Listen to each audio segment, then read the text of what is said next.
Pagtangay ng mga sospek sa mga mamahaling cellphone sa isang tindahan sa Iloilo City, nahulikam. Samantala pagtangay naman sa nakaparadang motorsiklo sa Cebu City, sapul din sa CCTV. Si John Sala ng GMA Regional TV 1 Western Visayas para sa detalye. Nakakaramdam pa rin ng trauma ang mga sales lady sa isang tindahan ng cellphone sa Iloilo City matapos itong manakawan ng 6 na mga mamahaling cellphone na nagkakalaga lahat ng 300,000 pesos. Na-nervous na kami mo do gabi gidang kulbagap lang napsi na kami. Tapos ang wala man kami itudo kung sino ang nakakuha ay wala man kami kakita. Nang nireview na ang kuha ng CCTV na aktuhan ng estilo ng pagnanakaw ng mga sospek.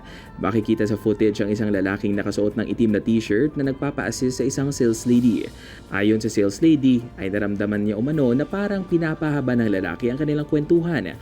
Ilang minuto pa ay 2 lalaki ang pumasok sa tindahan. Ang lalaking nakasombrero dumiretso sa istante ng mga cellphone.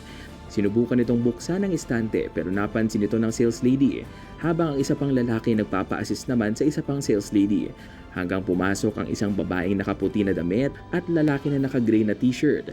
Pareho silang tumayo sa istante at mabilis na ipinasok ng lalaki sa bag ng babae ang mga cellphone. May hinalang mga sales lady na magkakakilalang mga pumasok na tao at nagpapanggap lamang na mga customer upang makuha ang kanilang atensyon habang abalang iba pa nilang mga kasamahan sa pagnanakaw. Yung pasayloy ako sa dere nga like hindi ko na makita ang stante namon nga dere. So amo to wala na ko kabalo sir nga damo nagali nga gapasulod sa amon nga gina-entertain naman amon nga mga upod. Tapos na-notice ko nga sa lingko nga wala na ang amon mga iPhone nga naka-display. Na-report na sa pulisya ang nangyari at nagpapatuloy ang investigasyon ng otoridad.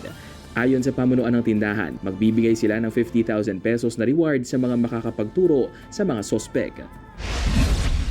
Nahulikam naman ang pagtangay ng isang lalaki sa nakaparadang motorsiklo malapit sa isang mall sa Cebu City.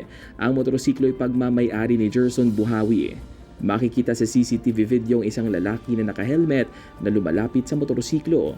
Kinausap pa nito ang sakay ng isa pang nakaparadang motorsiklo bago ito umalis sa lugar. Sa iba pang kuha ng CCTV, makikita ang sospek na naglalakad habang hinihila ang motor.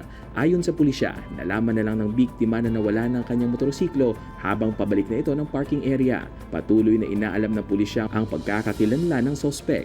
Mula sa GMA Regional TV 1 Western Visayas, John Sala, nagbabalita para sa GMA Integrated News.